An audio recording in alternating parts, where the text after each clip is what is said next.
Chapter 1. A deal sealed under the moon. The air in the Moon Shadow Pack's council hall was thick, heavy with the scent of aged oak and the faint tang of burning sage. The ancient table creaked under the weight of centuries-old treaty scrolls, their yellowed edges curling as though they, too, wanted to escape the room. I sat at the head of the table, back straight, hands clasped tight enough to crack knuckles. My gaze bore into the intricate wolf sigil embossed on the nearest scroll, but I barely saw it. My mind raced, clawing for a way out of this tangled mess. Across from me, Celine Voss leaned forward, her sharp silver eyes unyielding as moonlight reflected off a blade. Her fingers drummed a steady, mocking rhythm on the table. The woman was all sharp angles and controlled ferocity, a walking embodiment of "don't mess with me." "So," Celine began, her voice as cool and cutting as a mountain wind, "the mighty Aleric finally graces us with his presence. Tell me, do you always sulk like this, or is it a special occasion?" I dragged my gaze up to meet hers, schooling my features into the carefully neutral mask I wore so well. "Some of us take treaties seriously, Celine. This isn't a casual dinner invitation." Her smirk widened, a flash of teeth that was more predator than pleasant. "And some of us recognize when treaties are little more than leashes. Tell me, Aleric, do you enjoy being collared by tradition, or is that just the Kane family way?" I clenched my jaw, but before I could retort, she leaned back in her chair, folding her arms with calculated ease. "Relax, Alpha. I don't bite much, but let's not pretend either of us wants this alliance." "You're not pretending, that's for sure," I said dryly. Her eyes narrowed ever so slightly. "I don't need a reluctant prince. I need a partner who can keep up." I leaned forward, bracing my elbows on the table as the tension coiled between us. "You'll get an alpha who keeps his word. That should be enough." Her laugh was low and humorless, a sound that managed to echo despite the confined space. "Enough for whom? Your peck or your ego?" There it was. The jab meant to draw blood. I let it bounce off, though the effort made my teeth grind. "For both our packs," I said evenly. "Don't forget, Celine, we're playing the same game. You just prefer sharper claws." Her smile didn't falter, but her hands tightened imperceptibly against the table's edge.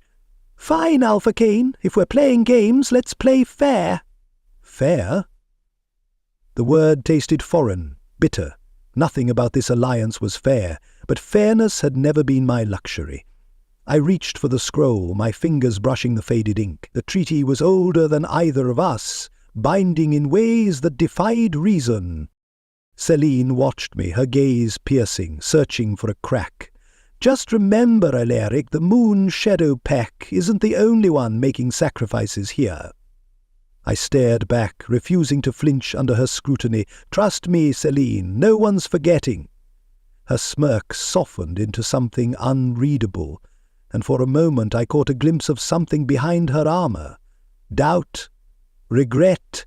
It vanished too quickly to name. She stood abruptly, the scrape of her chair echoing like a challenge. "Then I suppose we're done here," she said, voice cool again. "For now," I replied, my tone matching hers. She turned, her sleek frame cutting through the room with a grace I could never hope to mimic. As the heavy doors creaked shut behind her, I let out a breath I didn't realize I'd been holding. For now. This alliance might hold, but it would be a fragile thing, ready to snap at the first sign of weakness. And Celine Voss wasn't the type to let an advantage go unnoticed. The moment Celine swept out of the council hall, I slumped back in my chair, the rigid formality draining from my posture like water spilling from a cracked jug. The weight of the treaty scrolls still pressed against the table and against my skull, but at least I didn't have to stare into Celine's storm-cloud eyes anymore. Not that my relief lasted long. Pups with her diplomacy and your temper. Now, that sounds like a nightmare waiting to happen. I groaned, pinching the bridge of my nose. "Gavin, don't you have a hobby? Something that doesn't involve driving me insane?" My younger brother sauntered into the room, hands tucked casually into his jacket pockets, his grin as infuriatingly easy-going as ever. His shaggy blonde hair was perpetually tousled, like he'd just rolled out of bed, or a fight, and the mischievous gleam in his hazel eyes told me he'd been eavesdropping again. "Who needs hobbies when you provide so much entertainment?" he said, plopping into the chair Celine had vacated, propping his boots on the table like he owned the place. "Seriously, though, you and Celine in the same room? Sparks flying everywhere? I thought the table might catch fire." "It's called diplomacy," I muttered. Gavin snorted. "Diplomacy? That's what you call her glaring daggers while you grumble like a kicked puppy. Yeah, sure, let's go with that." I shot him a withering look, but he was immune to my glowering, always had been. "This is serious, Gavin. The alliance—" "He's about as stable as a stack of twigs in a windstorm," he interrupted. "Which, by the way, is why I'm suggesting the pup angle. Nothing unites rival packs like adorable little heirs.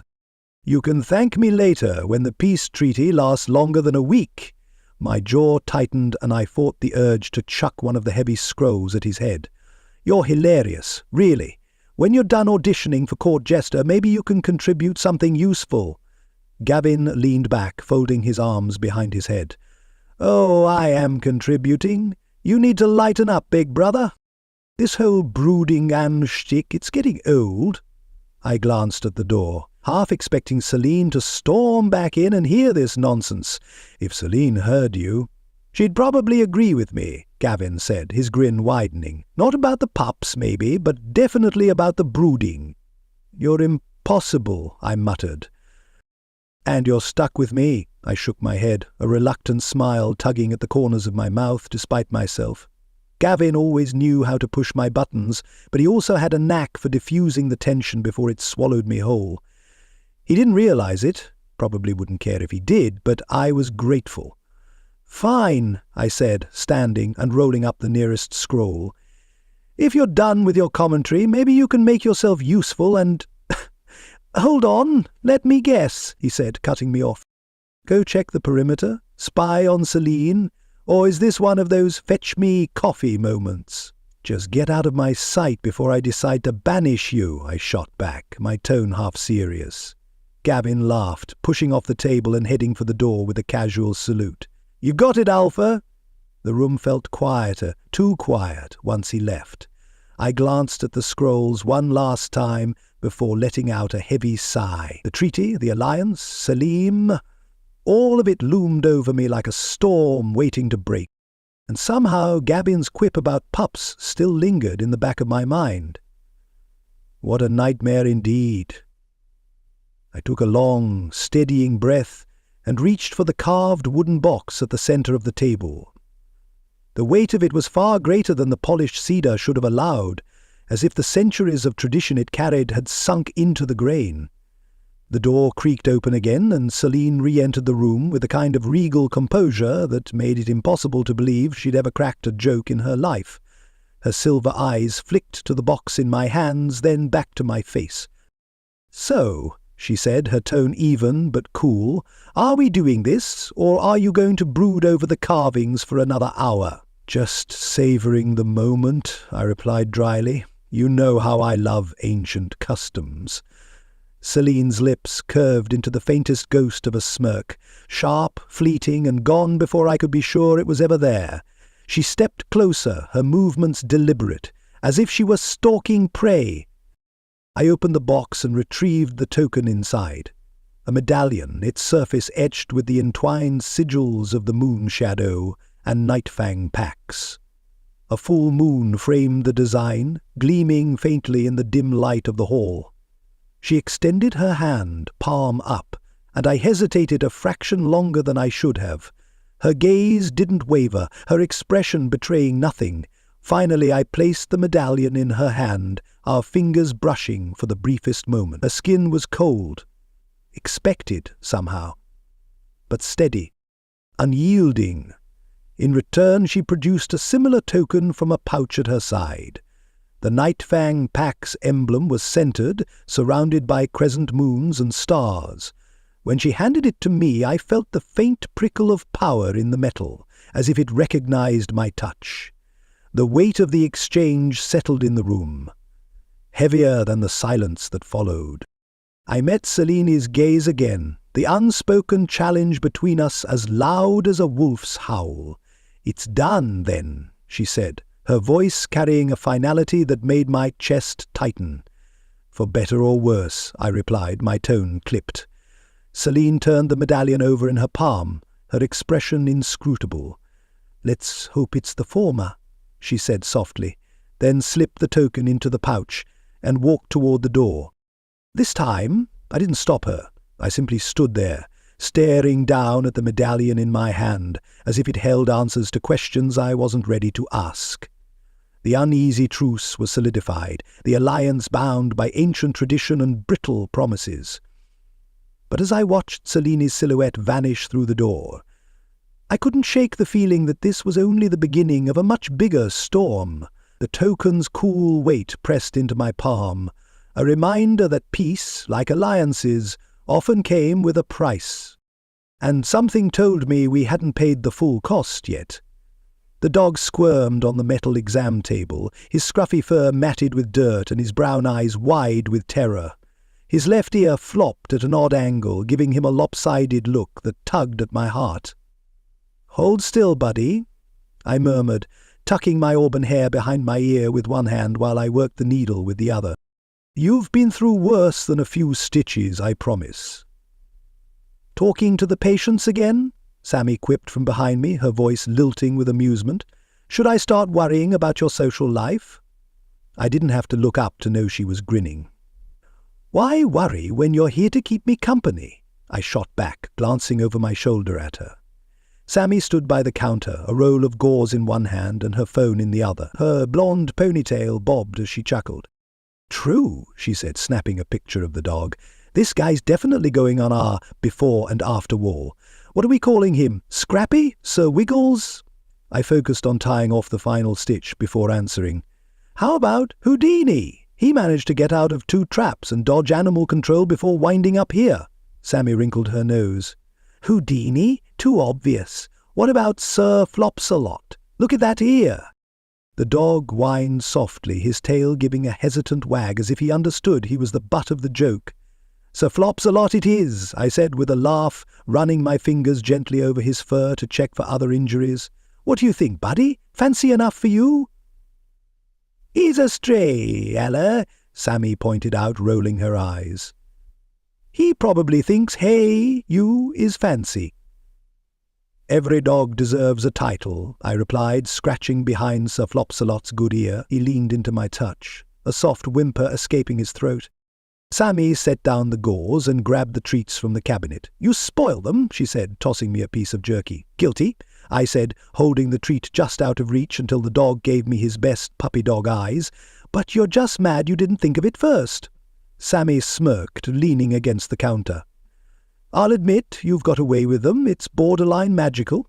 I rolled my eyes but couldn't help the small smile that tugged at my lip. "It's called patience, Sammy. You should try it sometime." "Patience isn't my style," she said breezily. "Charm, maybe, wit, definitely, but patience, hard pass." I finished cleaning up Sir Flopsalot and handed him a second treat. He wagged his tail more confidently this time, his big soulful eyes watching my every move. "There," I said, stepping back and wiping my hands on my scrubs.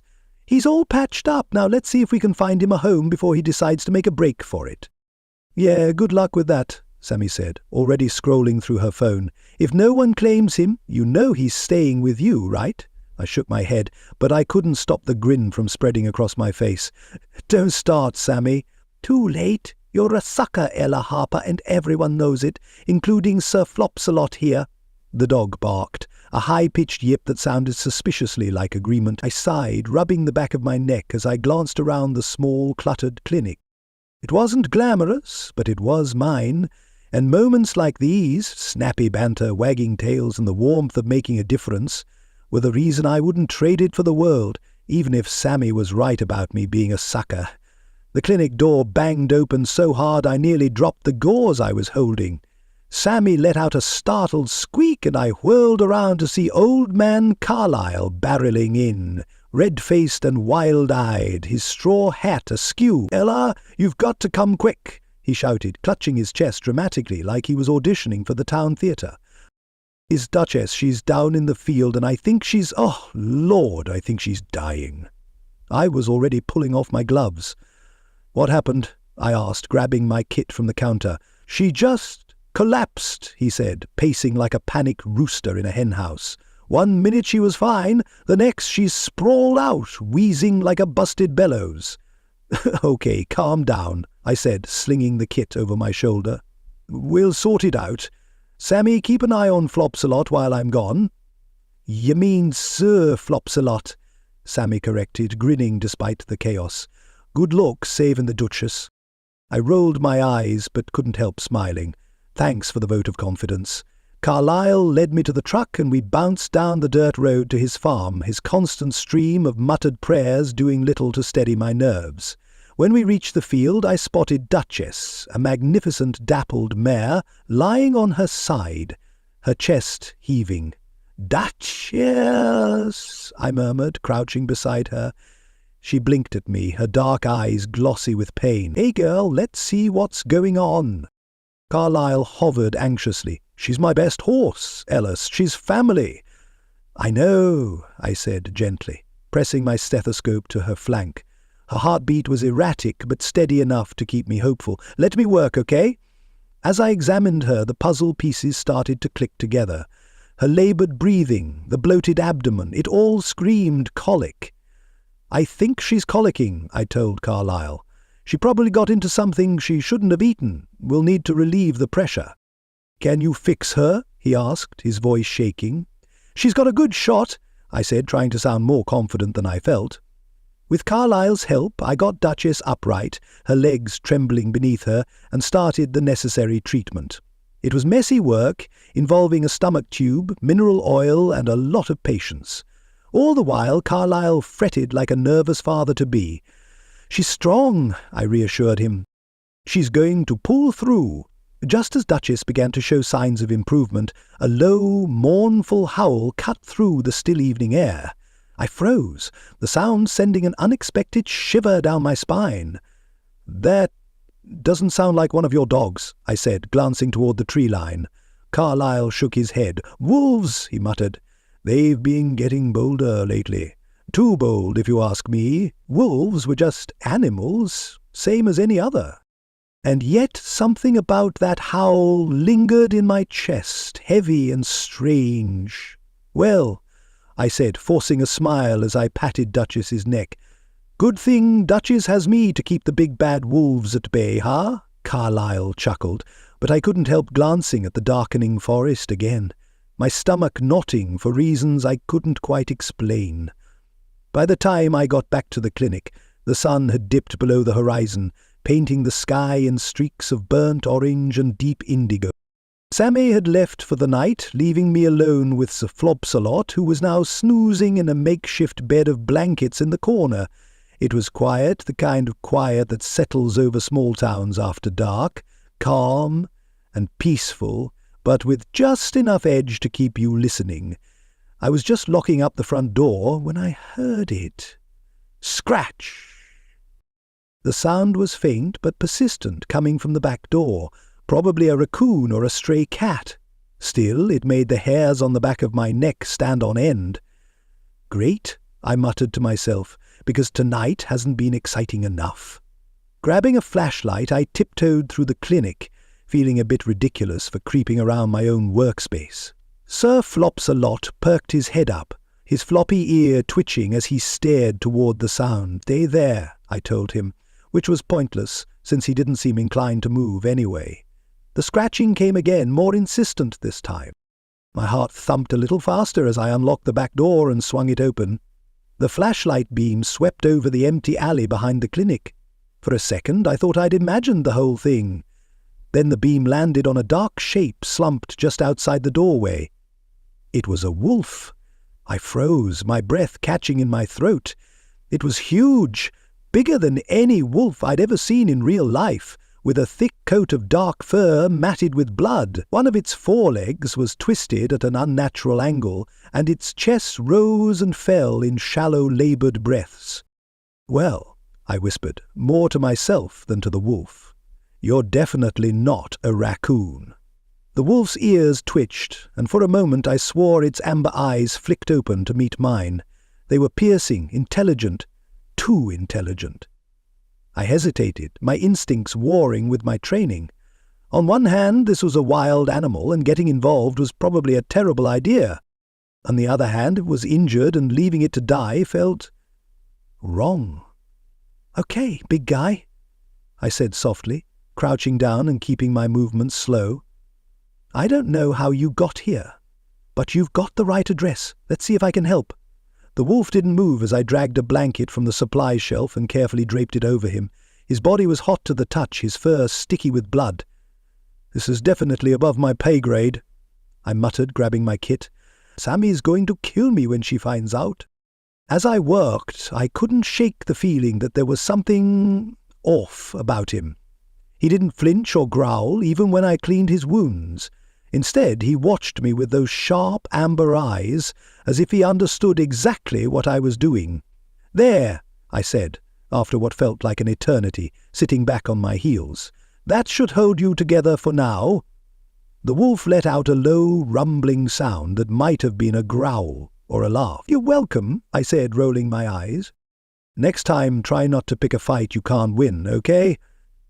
The wolf's eyes closed, and I thought he might be drifting off when he suddenly struggled to his feet, wobbling unsteadily. "Ooh, easy." I reached out, but he shook his head, and took a shaky step toward the door. "You've got to be kidding me," I said, blocking his path. "You can barely stand. Where are you planning to go, huh? Back into the woods so you can bleed out in peace?" The wolf huffed, and if wolves could roll their eyes, I was pretty sure he just did.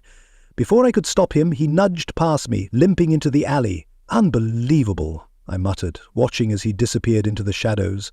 For a moment I stood there, staring after him, the strange encounter playing on a loop in my head.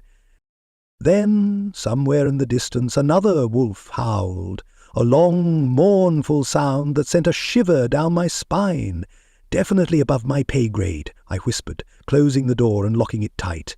I stayed crouched in the doorway, flashlight trembling just enough to make me feel ridiculous. The wolf's growl rumbled low and steady, a warning wrapped in pain, and I swallowed hard.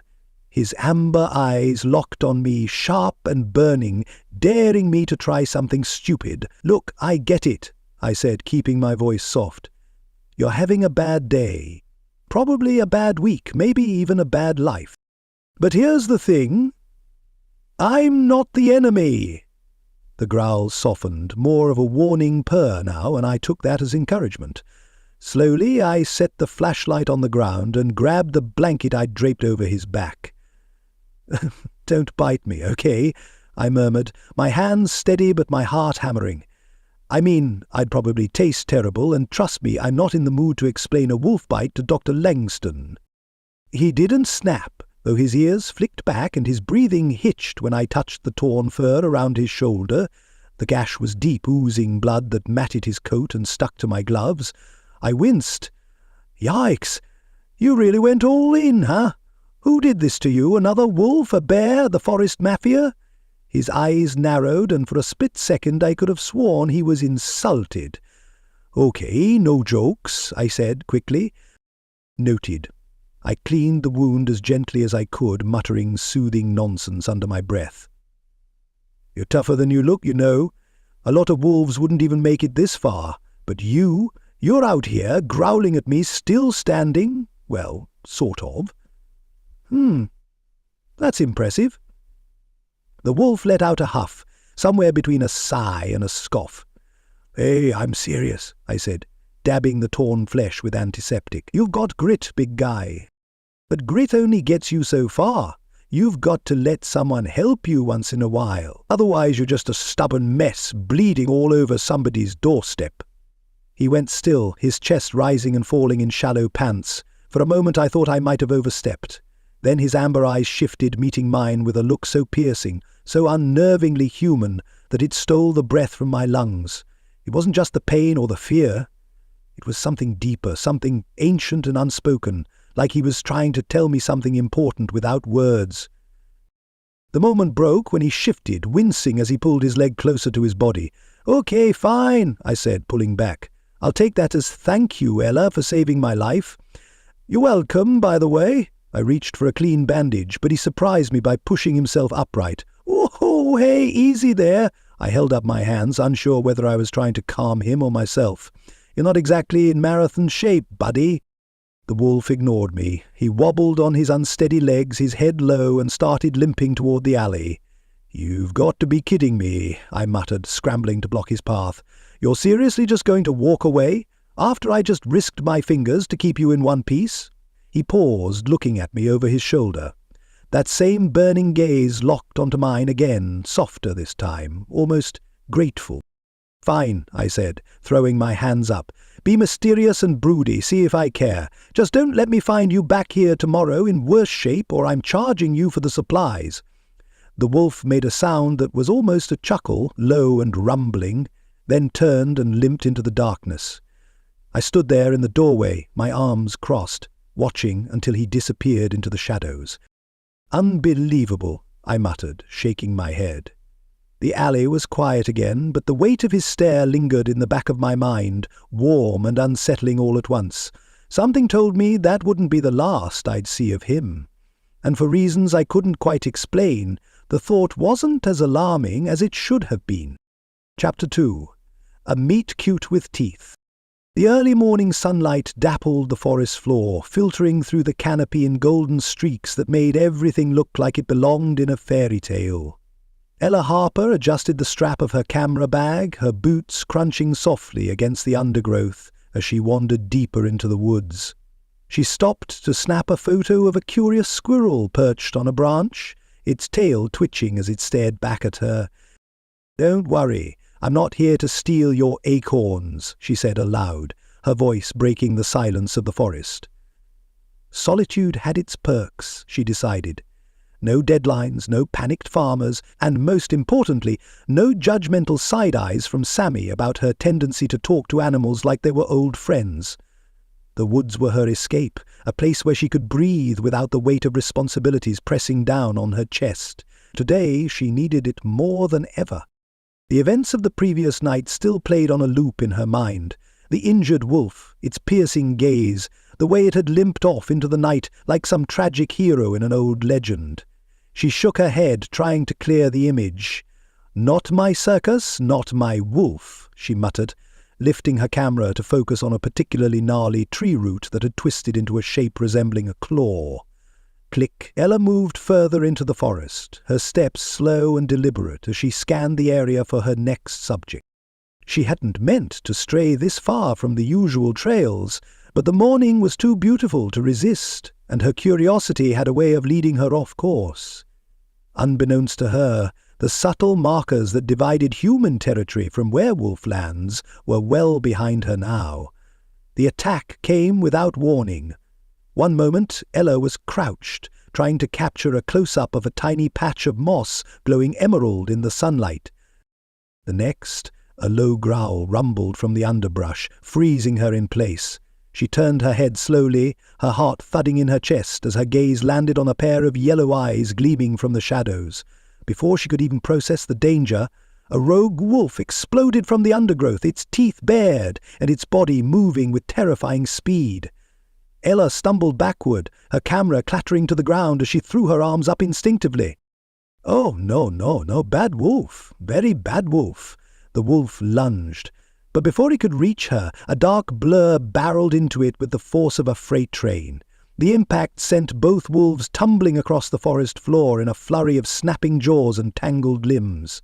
Ella scrambled to her feet, her breath coming in sharp, panicked gasps as she watched the scene unfold. The second wolf was massive, its dark fur glinting in the sunlight as it moved with brutal efficiency. It was clear within moments that this was no ordinary animal. Every movement was calculated, every strike precise. Ella's legs locked beneath her as the larger wolf, her wolf, she realized with a bizarre sense of certainty, pinned the rogue to the ground with a vicious snarl. The rogue struggled for a moment before yelping and darting back into the shadows, its tail tucked firmly between its legs. For a few heartbeats, the dark wolf stood still, its head low and its teeth bared as it stared after the retreating rogue. Then it turned, its amber eyes locking onto Ella. She froze, her pulse racing as the realization sank in. "Oh!" she whispered, her voice barely audible.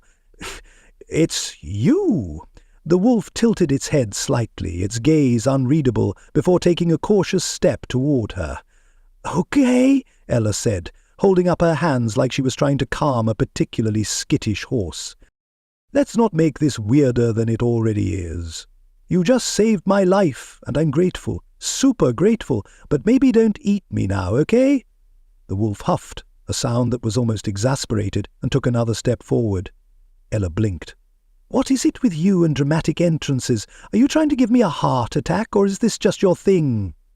The wolf sat back on its haunches, still watching her with that intense, almost human focus. Ella exhaled shakily, lowering her hands. "You not going to hurt me, are you?" she asked softly. The wolf's ears flicked, and for a moment she could have sworn it was shaking its head. "Right," she said, her voice steadier now. "I guess we're even then. You save me, I patch you up. Let's call it square." The wolf let out a low growl, not threatening, more like agreement, before turning and loping off into the woods. Ella stood there for a long moment, staring after him. Then she glanced down at her camera, still lying in the dirt, and let out a shaky laugh. "Next time," she said to no one in particular, "I'm bringing pepper spray." The woods fell eerily silent after the rogue wolf retreated, the quiet pressing in on Ella like the dense forest canopy above.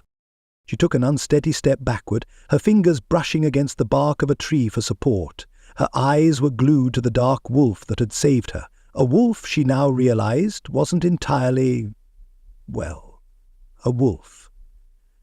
Her saviour stood motionless, amber eyes locked on her with an intensity that felt almost tangible. But then something changed. The wolf let out a low, guttural sound, not quite a growl, and its body began to shift. At first Ella thought her eyes were playing tricks on her, but the air around the wolf shimmered like heat waves rising from pavement, and then it happened.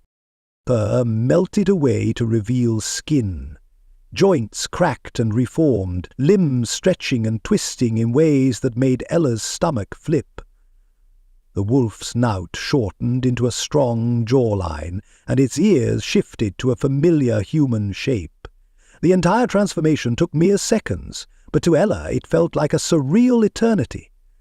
When it was over, she found herself staring not at a hulking wolf, but at a man, a very naked man. Ella stumbled back, her hand flying to her mouth to stifle a yelp. The man's dark hair was dishevelled, his broad shoulders heaving with the effort of the shift. His amber eyes, still unsettlingly intense, met hers, and for a heartbeat neither of them spoke. "Well," she finally managed, her voice high-pitched and shaky, "this is new." The man raised an eyebrow as if her reaction amused him. You're human," she blurted, then winced. "I mean, obviously, you're not just human, but you can change into a wolf, which is—" She gestured vaguely, her mind scrambling for coherent words. "Totally normal, happens all the time." He took a step toward her, his movements slow and deliberate, like he was trying not to spook her. "Are you done?" he asked, his voice deep and calm. Ella's mouth opened, but no sound came out. She pointed a trembling finger at him instead, then hastily averted her gaze. Clothes? You might want to—" The man looked down at himself and gave a faint, humorless laugh. "Right, forgot about that part." Ella let out a strangled noise that might have been a laugh if she weren't so busy trying to process what she'd just witnessed. "You forgot? Do you do this often?" "Only when necessary," he replied smoothly, crouching to grab a loose branch from the forest floor. He snapped it in half, more for something to do than any practical purpose. "Right. Necessary?" she said, her voice thick with disbelief. "Because battling a rabid wolf, and then—" "That was totally on my bingo card for today." "You're welcome, by the way," he said, his tone dry as he met her wide-eyed gaze again. Ella blinked. For what? For saving your life. Her cheeks flushed and she crossed her arms. I wasn't in that much danger. He tilted his head, his expression a mix of amusement and exasperation. You were standing in rogue territory with no weapon, no plan, and absolutely no idea what you were dealing with. She opened her mouth to argue, but found she didn't have a leg to stand on. Fine, she said, throwing her hands up. Thanks for the rescue. Now, can someone please explain to me why werewolves are suddenly real and why no one bothered to send me a memo? The man smirked, a faint, lopsided thing that made him look almost boyish despite the situation. It's a long story. Well, Ella said, planting her hands on her hips, lucky for you I've got nothing but time. The man sighed, rubbing the back of his neck as if he already regretted the impending conversation. This is going to be interesting, Ella couldn't help but laugh, loud, bright, and maybe a little hysterical. Oh, buddy, she said, shaking her head, you have no idea. Ella stood rooted to the spot, her hands planted on her hips as she eyed the man. Wolf? Standing before her, he had the audacity to look entirely unbothered, despite the fact that he had just shifted from a snarling wolf into a very naked, very human figure right in front of her. Let me get this straight, she said, breaking the silence. You just swoop in, save the day, scare off a rogue wolf, and then stand there like this is just a Tuesday for you? Aleric arched a dark brow, his amber eyes gleaming with quiet amusement. It's a little more common than you'd think. Ayla snorted, crossing her arms. Well, lucky me. It's not every day my knight in furry armour shows up uninvited. His lips twitched, almost forming a smile. Knight in furry armour, she gestured vaguely toward the spot where the rogue wolf had disappeared. You're out here, saving damsels in distress, growling at bad guys. What else am I supposed to call you? Sir Growls-a-lot? He let out a low chuckle, the sound rich and surprisingly warm. I'd prefer Aleric. Aleric? She repeated, testing the name like it might have thorns. Right. Well, Aleric, I don't know if anyone's told you, but the whole heroic rescue thing is a bit more charming when you're, clothed. He raised both hands in mock surrender. Noted. Ella shook her head, a grin tugging at the corners of her lips despite the absurdity of the situation. And here I thought today was going to be boring. Thanks for proving me wrong. You're welcome, he said smoothly, his expression serious despite the playful glint in his eyes. She tilted her head, studying him like a particularly challenging puzzle. Do you always make such dramatic entrances, or am I just special? Depends, he said, his voice taking on a teasing edge. Are you always wandering into dangerous territory without a clue? Ella's jaw dropped, a mock gasp escaping her. Excuse me? I'll have you know I am perfectly capable of getting yourself mauled by a rogue wolf, Aleric finished, one brow quirking upward. She narrowed her eyes, pointing a finger at him. Careful, Aleric. You're dangerously close to ruining the whole knight in furry armour thing you've got going. He chuckled again, the sound more relaxed this time, and for a moment the tension that had gripped the forest seemed to dissolve.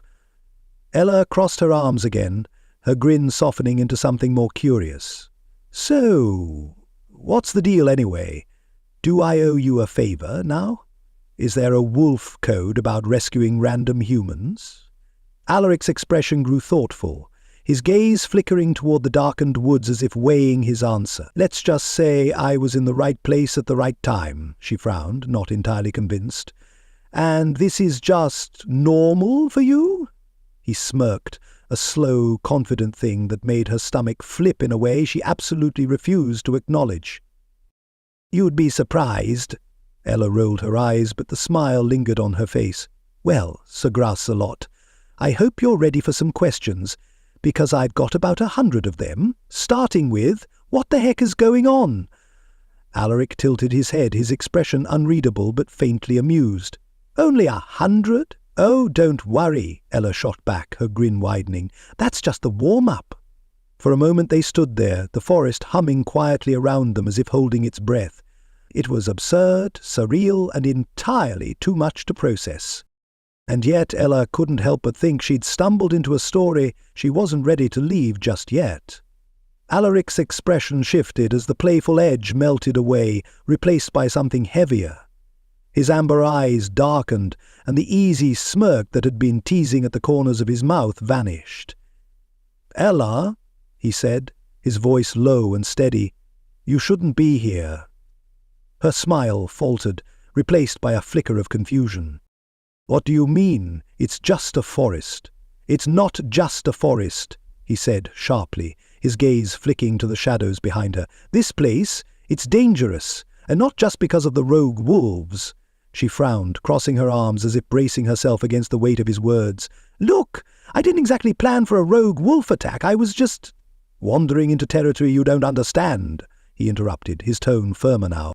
"This isn't a place for humans, Ella. Not at night, not alone."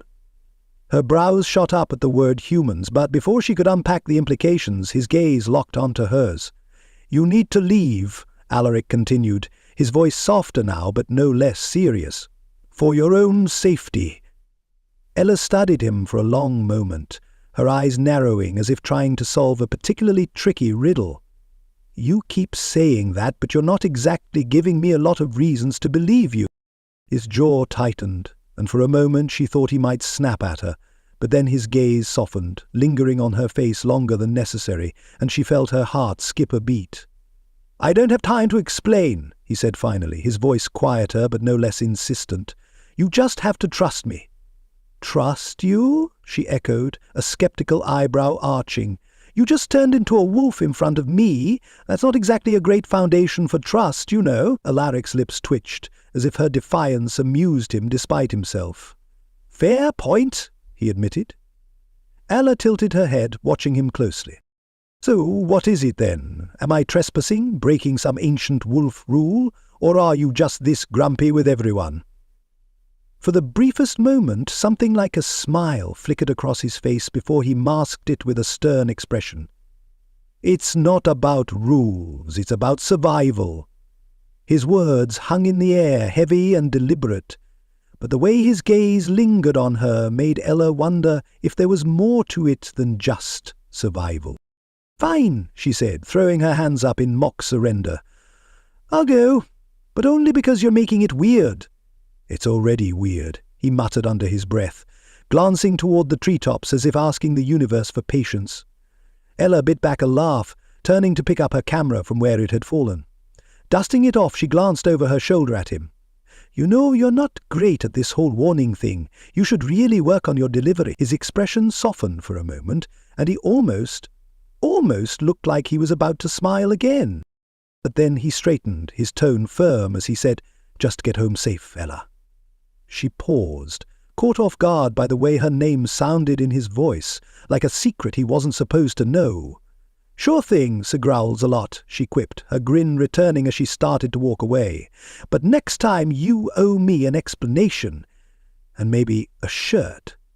Aleric watched her go, his amber eyes following her retreating figure until she disappeared into the trees. Only then did he let out a quiet sigh, running a hand through his dishevelled hair. "This is going to be trouble," he muttered to himself, but the faint, lingering smile on his face betrayed the fact that he didn't entirely mind. Ella wasn't sure what surprised her more, that she'd just been saved by a man who could turn into a wolf, or that she wasn't sprinting for the hills like a normal person. Instead, she found herself falling into step beside him as he guided her out of the forest, his pace slow and deliberate. "So," she said after a beat of silence, glancing up at him with a crooked smile, "is this where you tell me I'm part of some ancient prophecy or something?"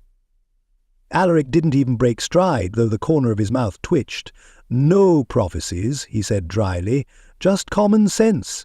You shouldn't be out here alone. Right, because rogue wolves and werewolves are such common threats these days," she shot back, stepping over a gnarled root. "Should I also be worried about vampires and trolls? Maybe a dragon or two?" His lips pressed into a thin line, but she didn't miss the way his shoulders stiffened. "Wait," she said, stopping in her tracks. "Don't tell me dragons are real too." "No dragons," he said quickly, his voice a touch too flat to be reassuring. "Oh my God!" she gasped, grinning as she fell back into step beside him. You're such a bad liar, you totally hesitated." "I did not," he replied, his tone clipped. "You did, just a little." She gestured with her fingers to emphasize the point. "Now I'm going to have to start carrying fireproof gear on my hikes." "Thanks a lot." Aleric sighed, the sound heavy with resignation. "Do you always talk this much?" "Only when I'm nervous or curious," she said brightly. "And right now, I'm a little bit of both."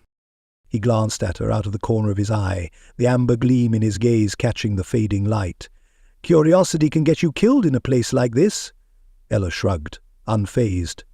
"Maybe. Or it could get me answers.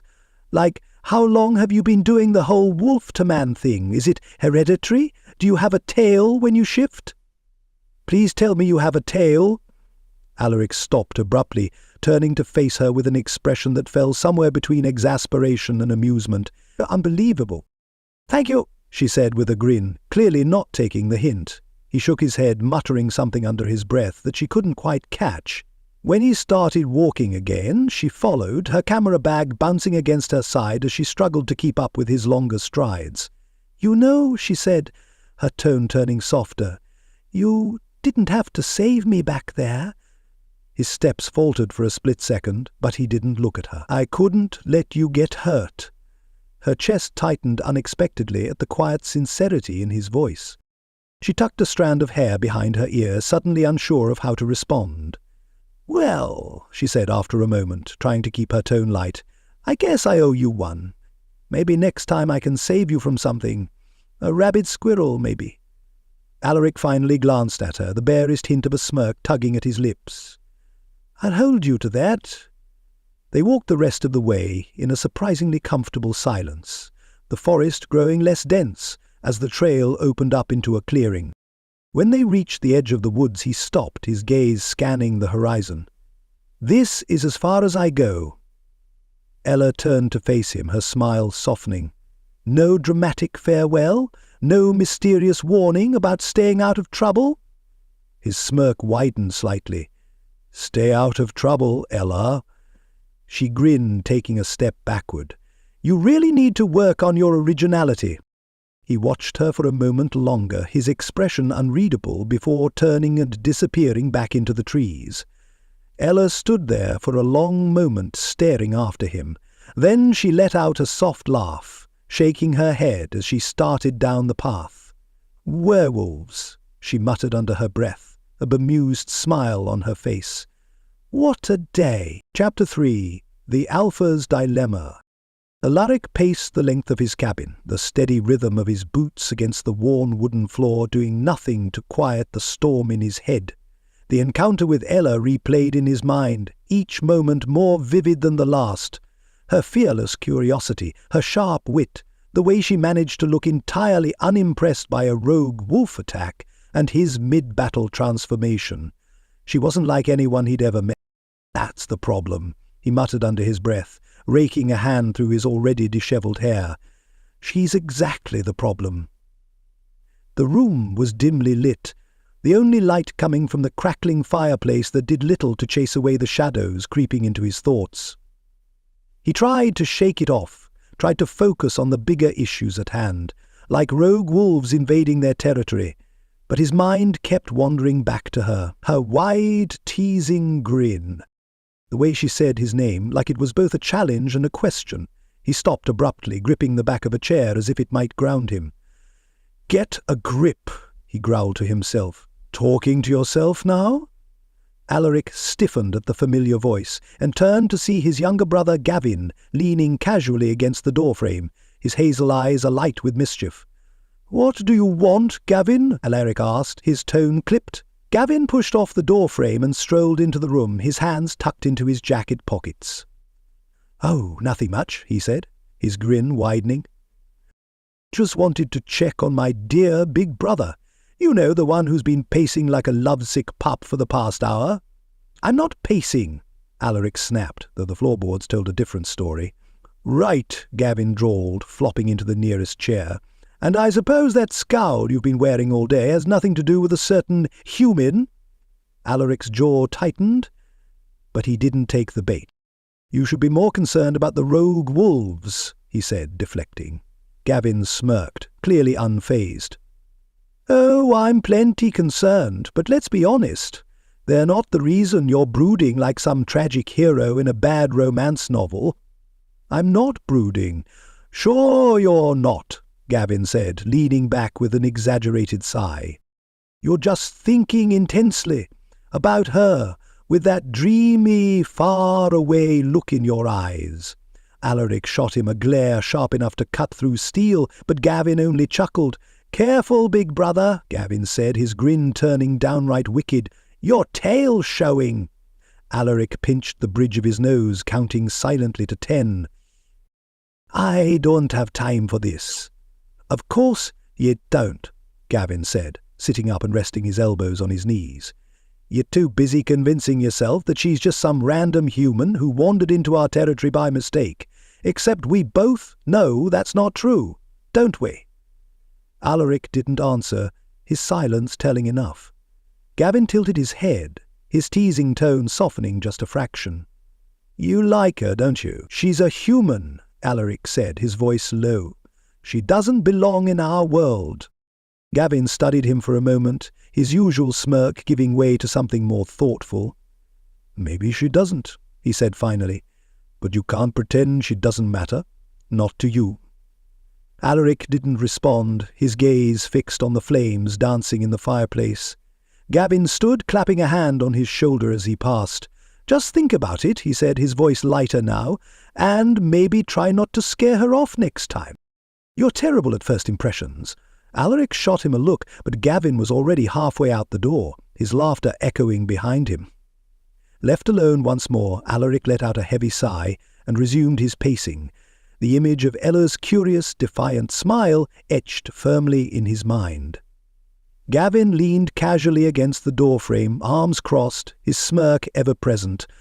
Aleric had stopped pacing, but his shoulders were still tense, his grip on the back of the chair tightening as if it might snap under his fingers. "You know," Gavin said, his voice light but tinged with a warning edge, "Selene isn't exactly the forgiving type. She's not going to take kindly to distractions." Aleric's head snapped up, his amber eyes narrowing. "She's not a distraction?" Gavin raised an eyebrow, clearly unimpressed. "Could have fooled me. You've been stomping around this cabin like a wolf with a thorn in his paw ever since you dragged that human out of the woods." "She wasn't dragged," Aleric said through gritted teeth.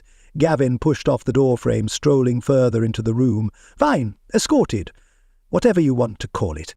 The point is, Celine's not going to care about the details. She's going to see it as you shirking your responsibilities. This has nothing to do with her." Aleric shot back, his voice sharper than he intended. "Oh, but it does," Gavin countered, his smirk fading. "Celine didn't agree to this alliance just for the fun of it. She's got her eye on the bigger picture, and she's counting on you to hold up your end of the bargain." Aleric bristled, the weight of those words settling heavily on his shoulders. He knew Gavin wasn't wrong. Celine wasn't the kind of alpha who overlooked perceived slights, especially ones that might threaten her plans. "I'm not backing out of the alliance," Aleric said firmly. "No," Gavin said, his tone unusually serious now. "But you're walking a fine line, big brother. If Celine gets even the faintest whiff of anything that looks like a distraction—" "She's not a distraction," Aleric interrupted, his voice low and dangerous. "Sure," Gavin said, lifting his hands in mock surrender.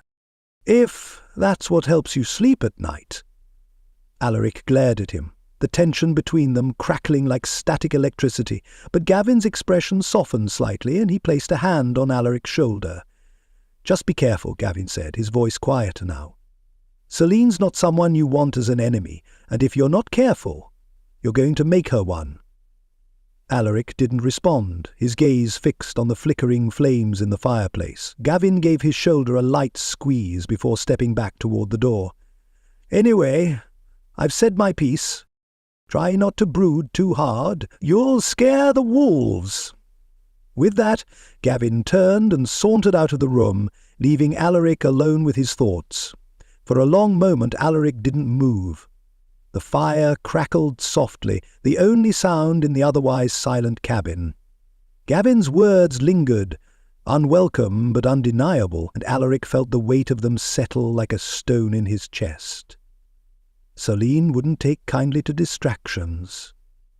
Or to Ella.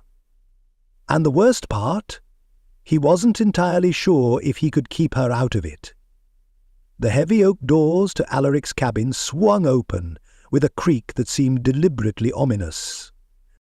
Celine Voss stepped inside, her silver eyes scanning the room with the precision of a predator surveying its prey. She didn't wait for an invitation, she never did. "Still hiding in your cave, Kane?" she said, her tone sharp enough to cut through the thick tension that always seemed to follow her. Aleric, who had been leaning against the stone mantel of the fireplace, didn't bother turning around. He stared into the flickering flames, his brooding silhouette practically etched into the stonework. "Better company here than out there," he replied, his voice low and even, with just a hint of sarcasm. Celine let out a dry laugh, the sound mirthless as she stepped further into the room, her boots clicking against the wooden floor. "Charming as always." Alaric finally turned, his amber eyes meeting her silver ones. The weight of her presence filled the room, and he straightened instinctively, his expression unreadable. "To what do I owe the pleasure?" he asked, folding his arms across his chest. Celine tilted her head, her sleek braid falling over one shoulder as she studied him. "The alliance," she said pointedly. "You've been distant, have I?" he said, his tone feigning innocence. "Yes," she shot back, narrowing her eyes. "You're not exactly subtle, Kane. Do you think I don't notice when you disappear, or when the rogues start encroaching on our borders while you're busy brooding in the woods?" He frowned, his jaw tightening. "The rogues are my problem. I don't need a reminder." Her lips curved into a wry smile. "You're welcome, then. Consider it a free service." They stared at each other for a moment, the tension between them palpable like the charged air before a storm. But then Celine's smirk faltered just a fraction, and she turned away, her gaze drifting to the window, where the forest stretched endlessly beyond. "Do you think I want this?" she asked quietly, her voice losing some of its sharpness. Aleric blinked, caught off guard by the sudden shift in her tone. "What?" "This alliance," she said, still staring out the window. "Do you think I want to tie my pack's fate to yours, to anyone's?" He didn't answer, unsure where she was going with this. Celine let out a sigh, crossing her arms as she leaned against the windowsill. "I didn't claw my way to the top of my pack just to have every decision I make questioned because I'm not him." Aleric tilted his head, his brow furrowing. "Not who?" She turned back to face him, her expression hardening again, but not before he caught the flicker of vulnerability in her eyes. "My father," she said simply. It hit him like a weight. Celine rarely, if ever, spoke about her father, the former alpha of the Nightfang pack, a man whose legacy cast a long shadow over her leadership. "Salim!" "Joe," she said quickly, cutting him off. Her silver eyes flashed with defiance, though her voice was steadier now. "I don't need your pity, Kane. I just need you to hold up your end of this alliance." Aleric studied her, his usual sharp retorts fading as he saw her for what she was in that moment, not just an alpha, but a leader carrying the weight of expectations she hadn't asked for. "You're doing fine," he said quietly. She scoffed, the sound brittle. "Don't patronize me." "I'm not," he said firmly, stepping closer. "You've got more fight in you than most alphas I've met, Celine. If your father were still around, I think he'd be proud." Her eyes widened just a little before narrowing again as she straightened her posture. "Flattery doesn't suit you, Kane." "It wasn't flattery," he said, his tone matter-of-fact. They stood there in silence, the unspoken weight of their shared burdens filling the space between them. Finally, Celine shook her head and stepped away from the window, her usual sharpness sliding back into place like armor. "Just remember," she said as she moved toward the door, "this alliance isn't just about your pack or mine. It's about survival. Don't let anything or anyone jeopardize that." She didn't wait for a response before walking out, the door swinging shut behind her with a heavy thud.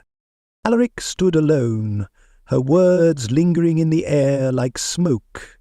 He stared at the door for a long moment, the weight of her warning settling heavily on his shoulders.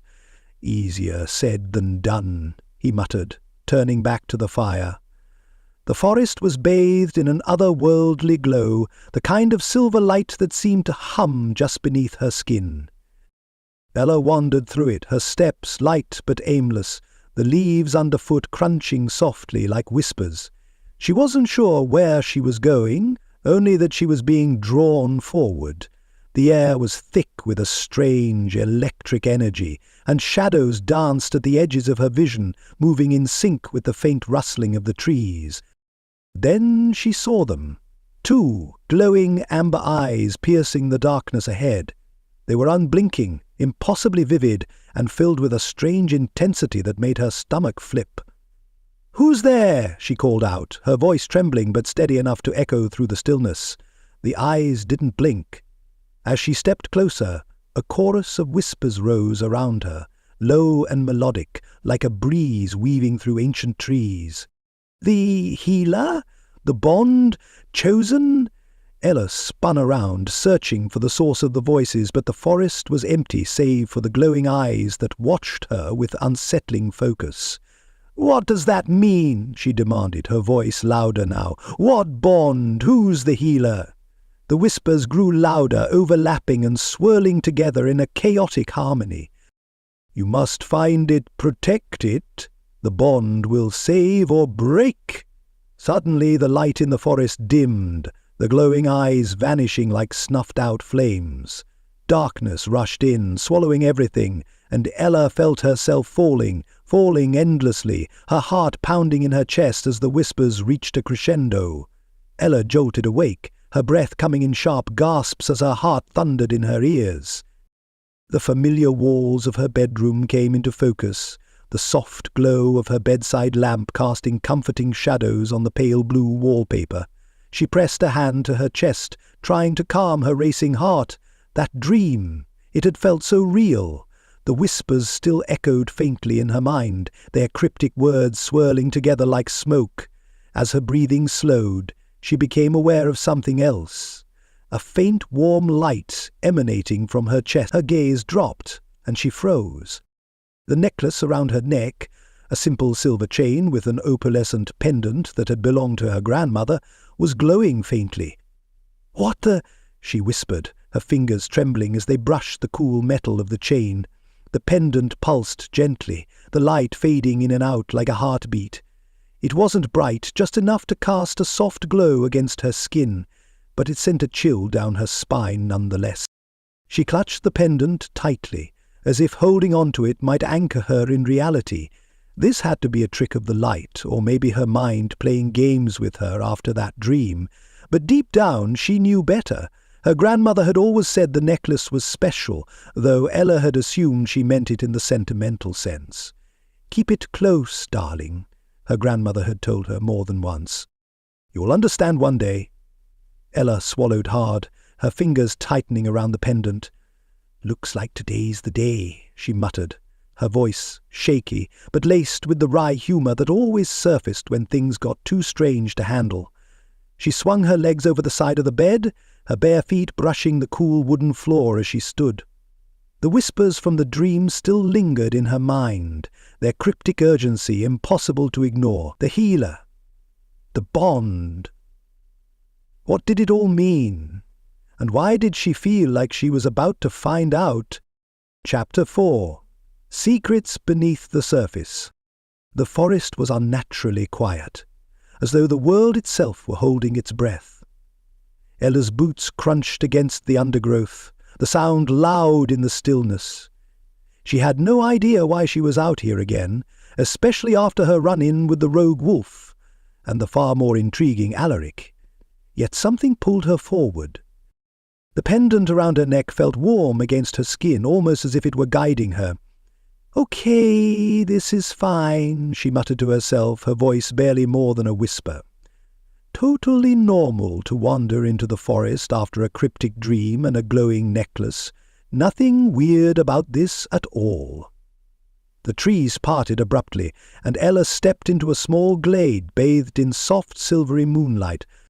The grass shimmered like frost under the pale glow, and the air was thick with a strange energy that made her skin prickle. In the centre of the glade, a figure crouched low, half hidden by shadows. Ella froze, her breath catching in her throat as her eyes adjusted to the dim light. It was a wolf. No, it wasn't quite a wolf.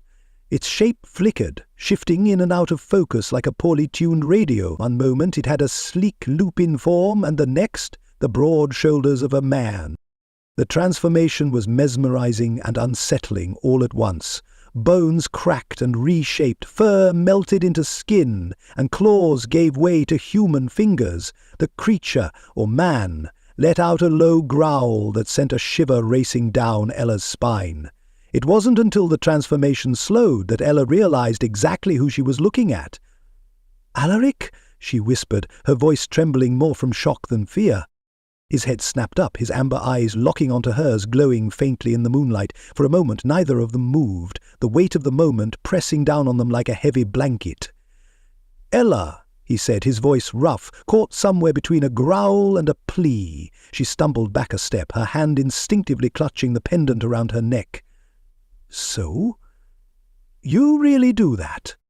Aleric straightened, his bare chest rising and falling with deep, steady breaths. His gaze never left hers, the intensity in his eyes holding her in place even as every instinct screamed at her to run. "I told you it was dangerous out here," he said, his voice low and steady now, though his expression was anything but calm. She huffed out a laugh, though it came out shakier than she'd intended.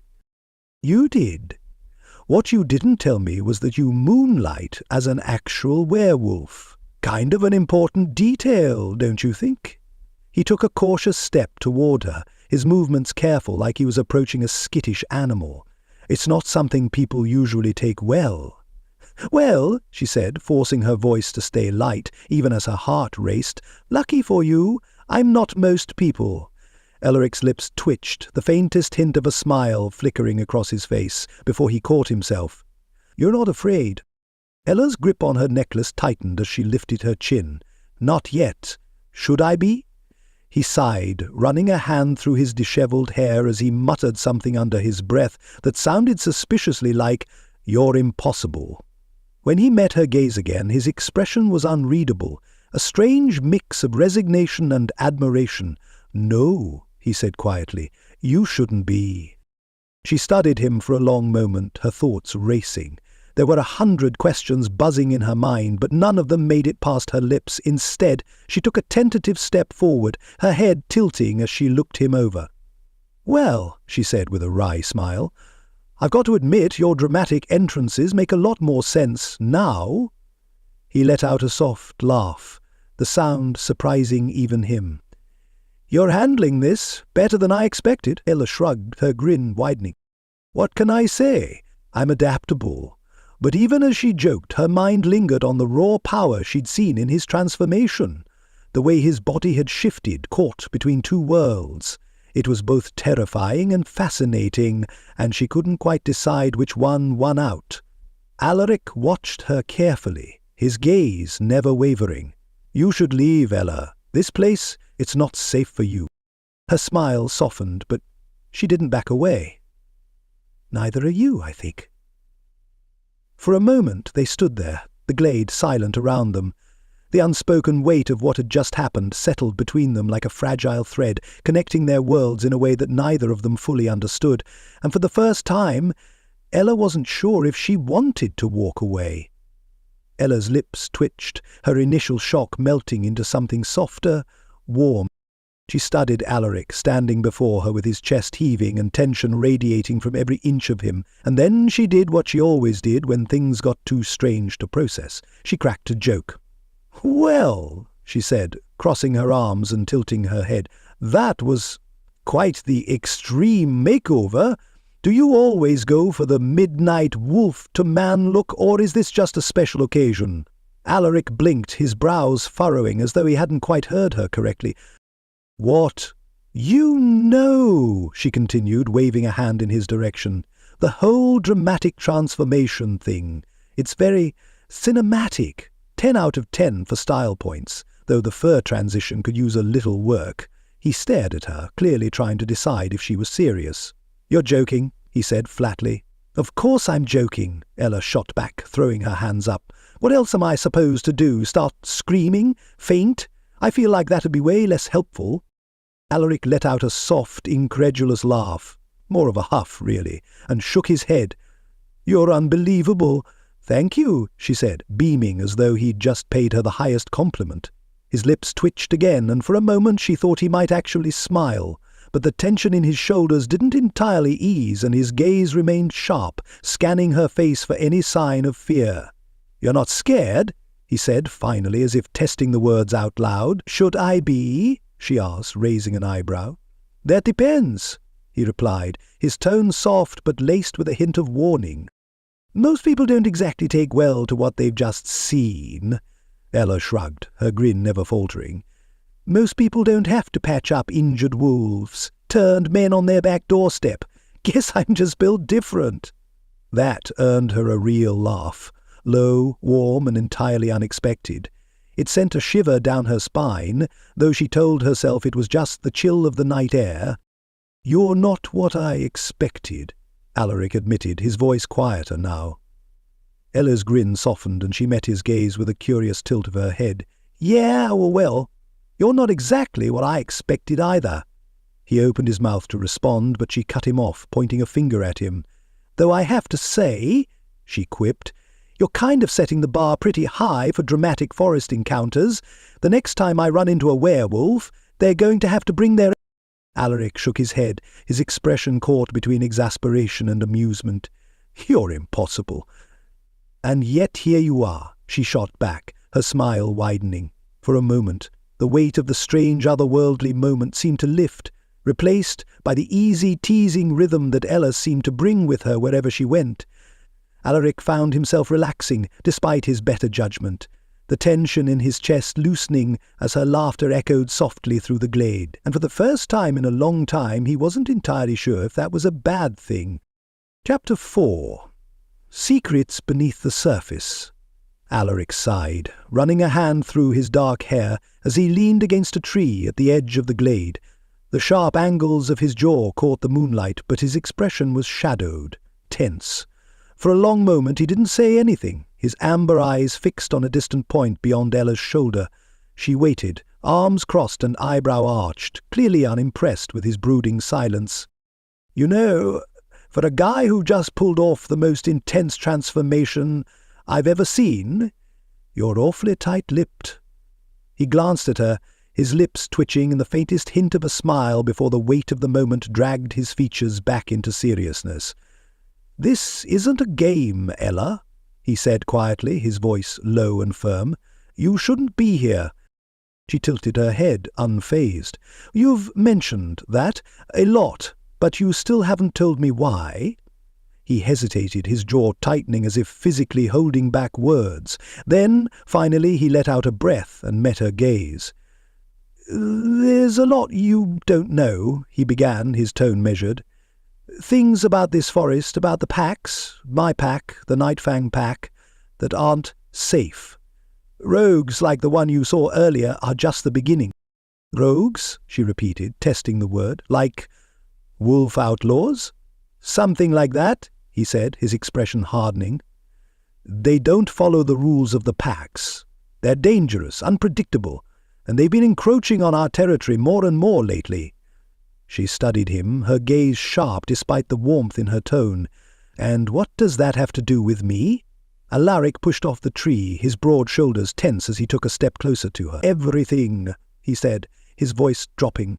"You were in the wrong place at the wrong time. If they had caught you—" "But they didn't," she interrupted, lifting her chin. "Because I stopped them," he shot back, his tone sharper now. "And I can't guarantee I'll always be there to stop them again. You don't belong in this world, Ella. It's not safe for you." For a moment she didn't respond, her expression thoughtful as she processed his words. Then, to his utter disbelief, she shrugged. "Okay," she said simply. Aleric blinked. "Okay? "Okay," she repeated, her tone light but her eyes steady. "You've got dangerous wolves, rogue packs, territorial disputes. It's a whole supernatural soap opera. Got it? But," she continued, cutting him off, "what you didn't explain is why you're so desperate to scare me off. Because I'm getting the feeling there's more to this than just dangerous woods and stay away for your own good." He froze, his amber eyes narrowing as he studied her. "You're too stubborn for your own good. You know that?" "Yeah," she said with a grin, crossing her arms. "I've heard that once or twice, but you're dodging the question." Aleric let out a low growl of frustration, his hands curling into fists at his sides. "You don't understand what you're getting involved in." "Then explain it to me," she said, her voice softer now but no less determined, "because I'm not going to run off just because you told me to." He stared at her, his expression a mixture of exasperation and something else, something that almost looked like admiration. "This isn't a fight you can win," he said finally, his voice quiet but weighted. Ella tilted her head, her grin softening into a smirk. "Good thing I'm not here to fight, then. I'm here to help."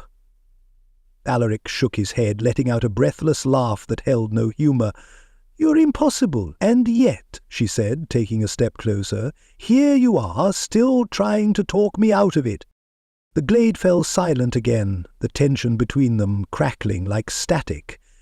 Aleric opened his mouth as if to argue, but no words came.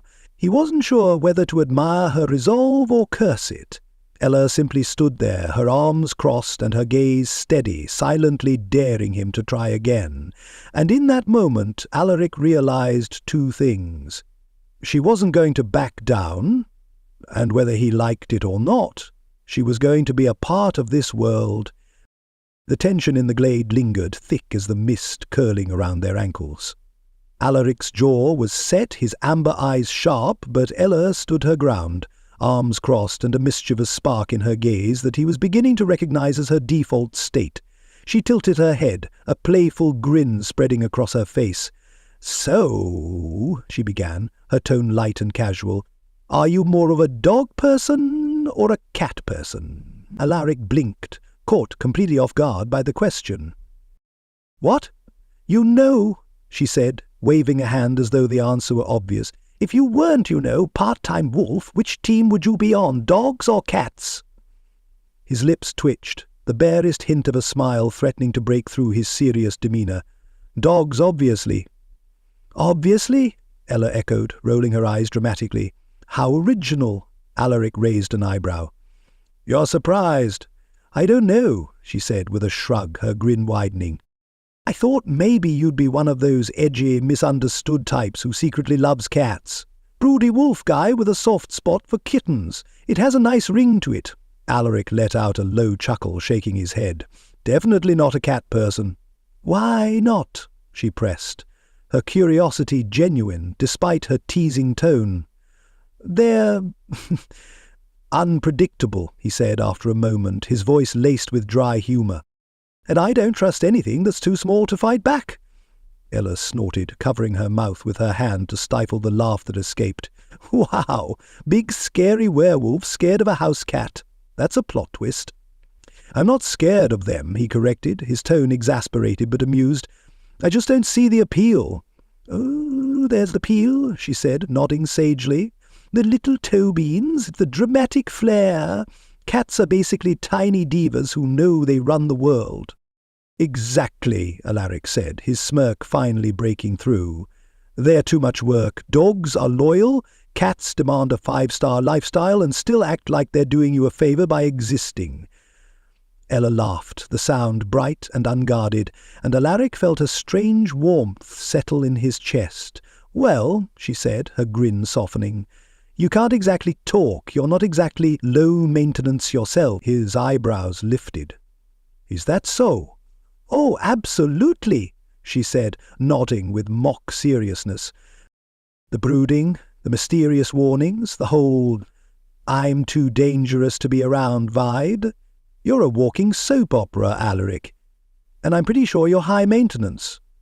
For a moment he was silent, staring at her with an intensity that made her grin falter ever so slightly. Then he leaned in, just enough to close the distance between them. "I'm not high maintenance," he said, his voice low and smooth. "I'm just complicated." Ella swallowed, her breath catching at the shift in his tone. But before she could respond, the playful glint returned to his eyes, and he straightened, stepping back. "Still not a cat person, though," he added, his smirk firmly back in place. Ella exhaled, shaking her head as her grin returned. "Good to know," she said lightly.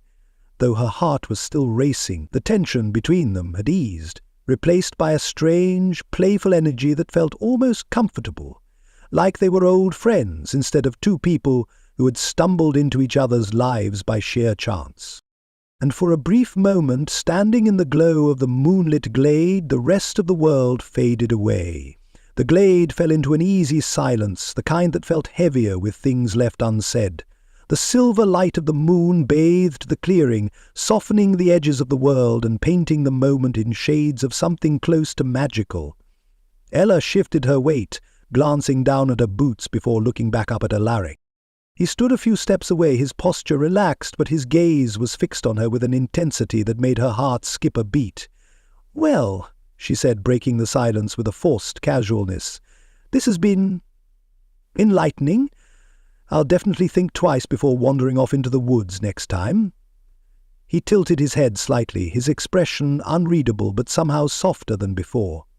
"That would be wise." Her lips twitched into a small smile. "You know, you could just say, 'I'm glad you're okay,' like a normal person. It wouldn't kill you."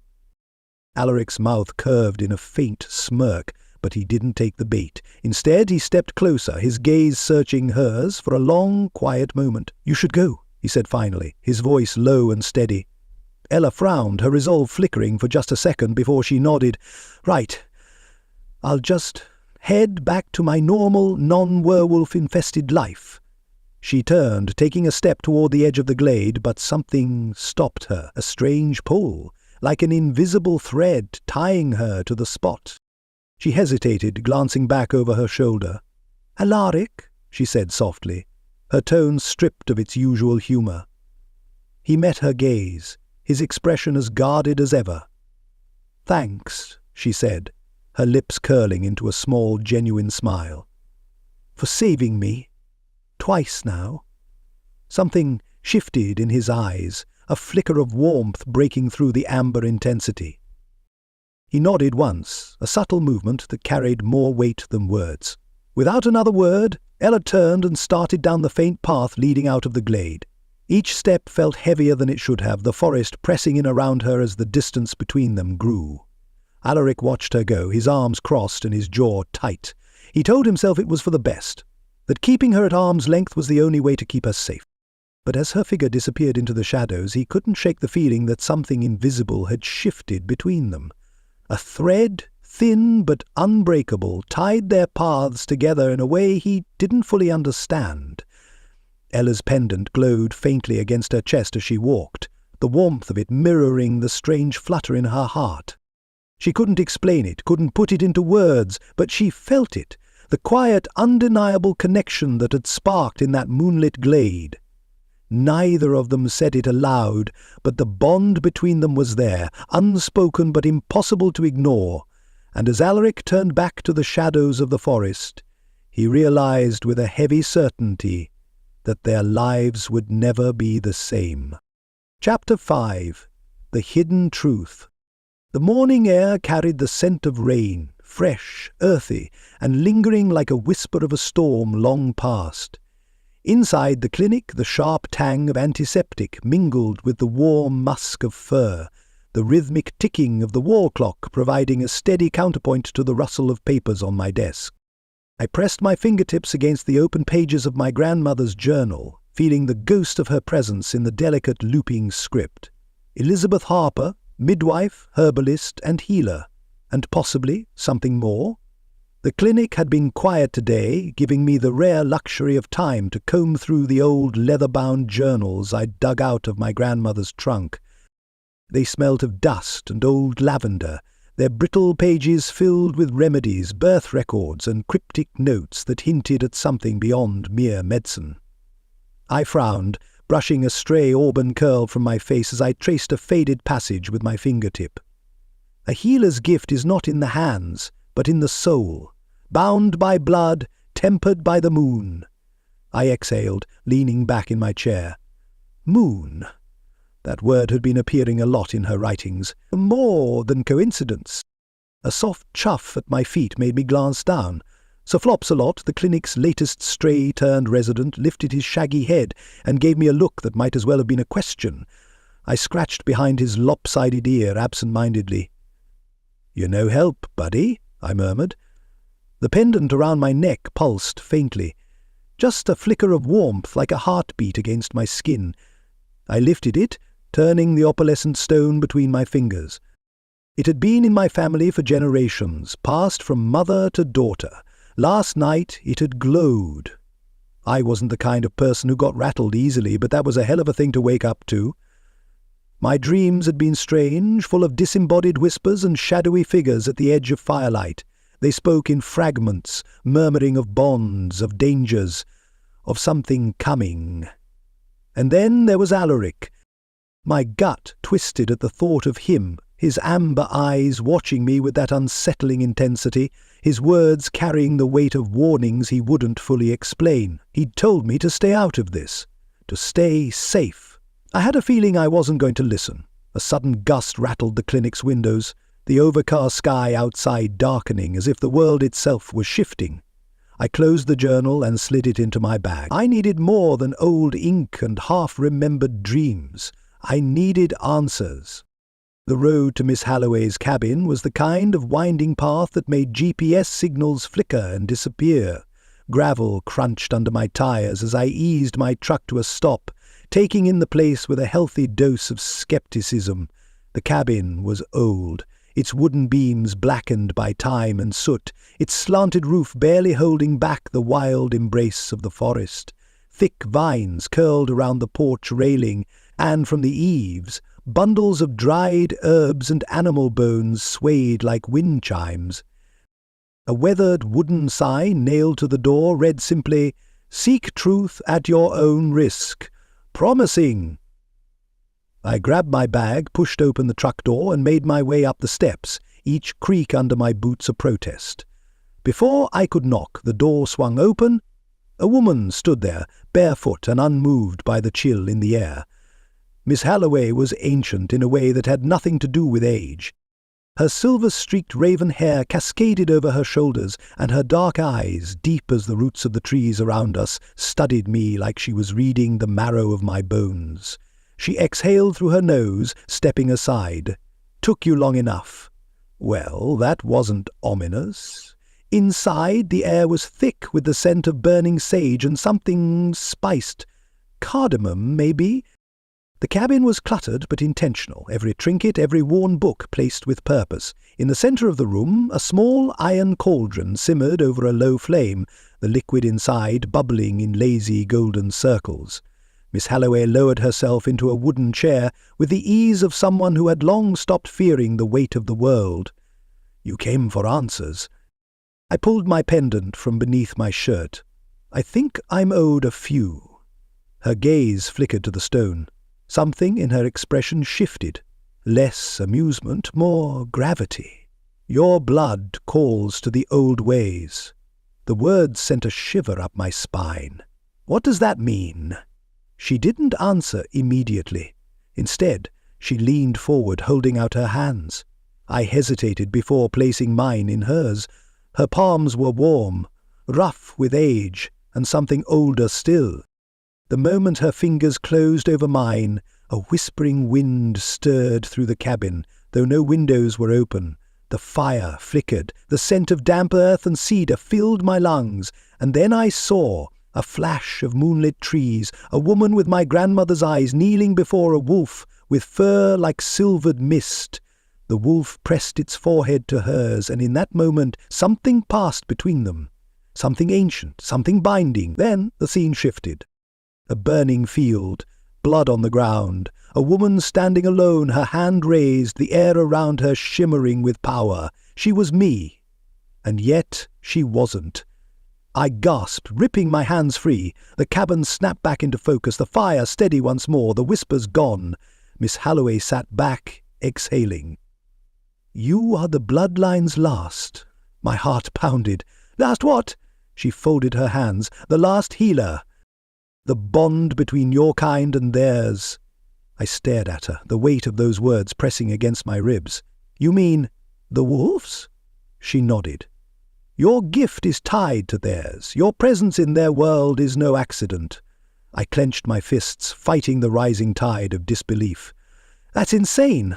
I'm just a vet, a regular person." "Were you, when you healed that wolf at your door? Did you notice how quickly he recovered? Did you question why the rogue wolves hunted you in the forest?"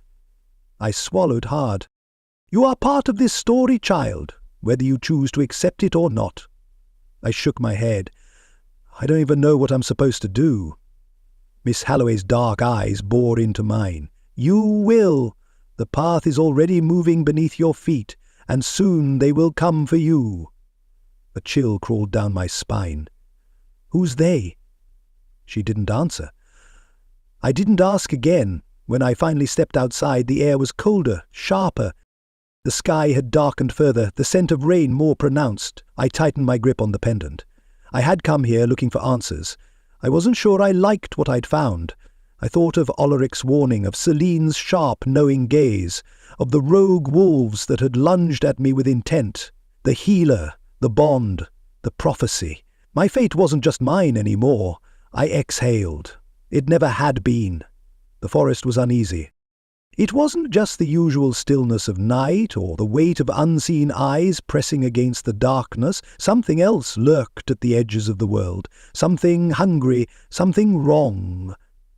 Aleric crouched low to the ground, his fingers pressing against damp earth as he inhaled deeply. The night air carried the usual scents. Pine, damp leaves, distant water. But underneath it all, the stench of rot clung like an infection. The rogues had been here. He rose fluidly, rolling the tension from his shoulders as Celine emerged from the trees, her silver eyes gleaming like polished steel. The moonlight made her look almost ethereal, her sleek black braid shifting as she moved. "You feel it?" she asked, voice barely above a whisper. Aleric nodded. "They're getting bolder." Celine's lips pressed into a tight line. "Or desperate." A distant howl cut through the silence, long and mournful, but there was something in the cadence that made Aleric stiffen. This wasn't a challenge, it was a message. "We're not dealing with ordinary rogues anymore," he muttered. "This isn't random aggression, it's coordinated." Celine exhaled sharply, crossing her arms. "That's not possible. Rogues don't have structure. That's why they're rogues." Aleric looked at her. "Then explain that." A second howl answered the first, this one closer, too close. Celine's eyes flicked to the tree line. "We need to move." The council hall was alive with tension. The ancient wooden table bore the scars of 1,000 old grievances, and tonight would add more. Aleric sat at one end, his fingers drumming an impatient rhythm on the tabletop. Across from him, Celine leaned forward, her expression carved from stone. 3 attacks in 5 days, she said. "That's not a coincidence." "No," Aleric agreed. "And if they're following a pattern, we need to find the center of it before they make their next move." A murmur rippled through the gathered wolves. Gavin, leaning lazily against the far wall, let out a low whistle. "And here I thought we were past the days of rogue politics. Guess they missed the memo." Aleric shot him a look. "Not the time." Gavin held up his hands, just saying.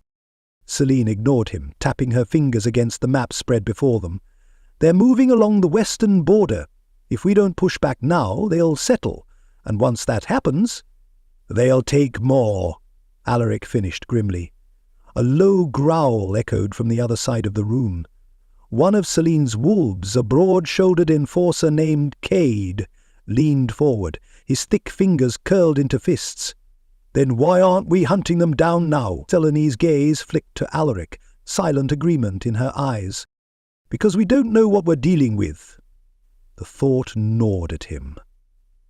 The rogues weren't just fighting like animals. They were thinking, planning, and worse, some of them had moved in ways that weren't natural, too fast, too strong, their eyes glowing with something more than moonlight. Something was wrong, and if they didn't figure out what, they wouldn't have a pack left to defend. The night was thick with shadows. Aleric moved soundlessly through the underbrush, Celine at his side, their wolves fanning out along the ridgeline. The air hummed with tension, every rustling leaf a potential threat, every shift in the wind a whispered warning. It was almost easy to forget the constant hum of unease, until a familiar scent hit him. Aleric stopped so suddenly that Celine nearly walked into him. "What?" she whispered. He turned his head, inhaling again. Wild mint, fresh hay, a trace of lavender. His stomach sank. "Ella!" Celine's expression darkened. "Damn it!" A twig snapped, and then she was there, a stubborn, ridiculous human standing in the middle of a werewolf patrol as if she belonged there. "Hi," Ellis said, voice too casual for the situation. Aleric exhaled through his nose, resisting the urge to throttle her. "What are you doing here?" Ellie lifted her chin, eyes flashing. "I was looking for answers." Celine's, "This isn't a game, Harper.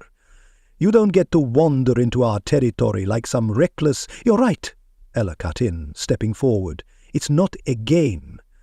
But you're missing something. I can feel it." Alaric's grip tightened at his sides. "Feel what?"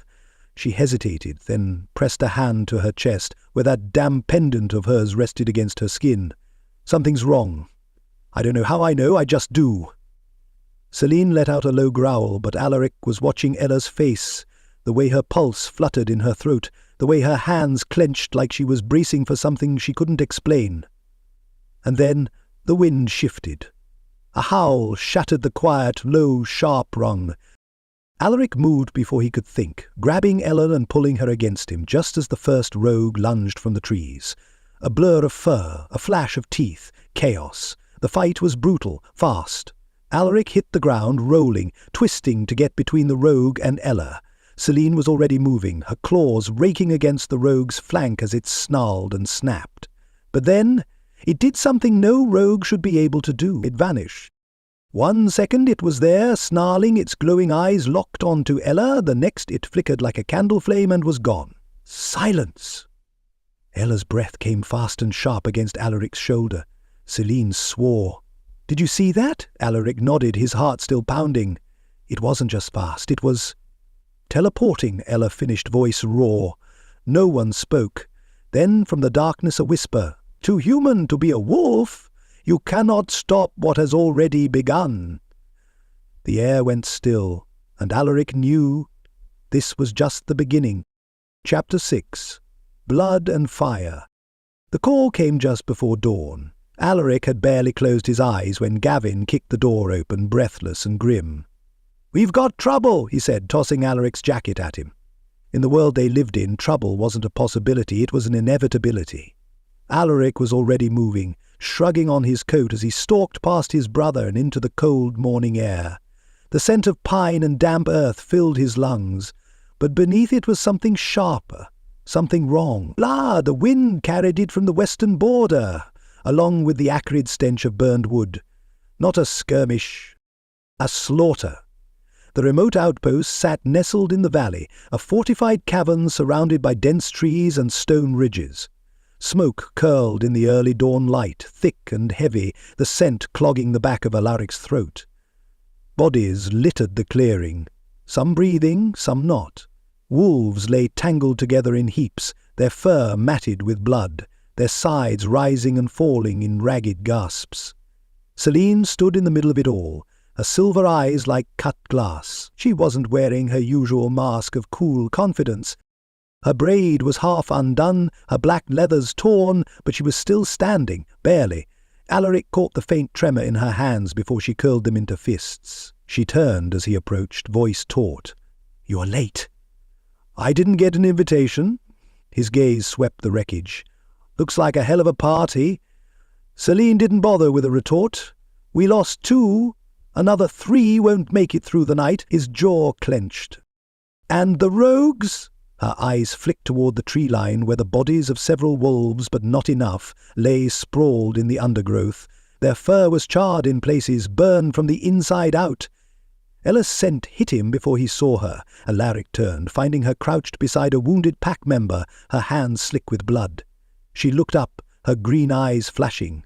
"Before you yell at me for showing up, let's be clear. I'm saving your people." Damn her for making sense.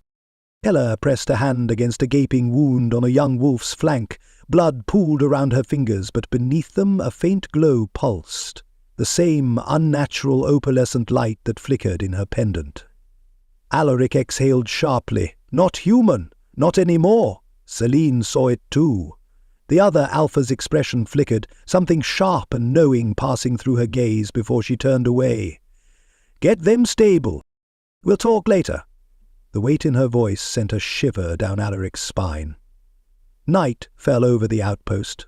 The worst of the wounded had been carried inside, the dead laid in careful rows beneath the trees.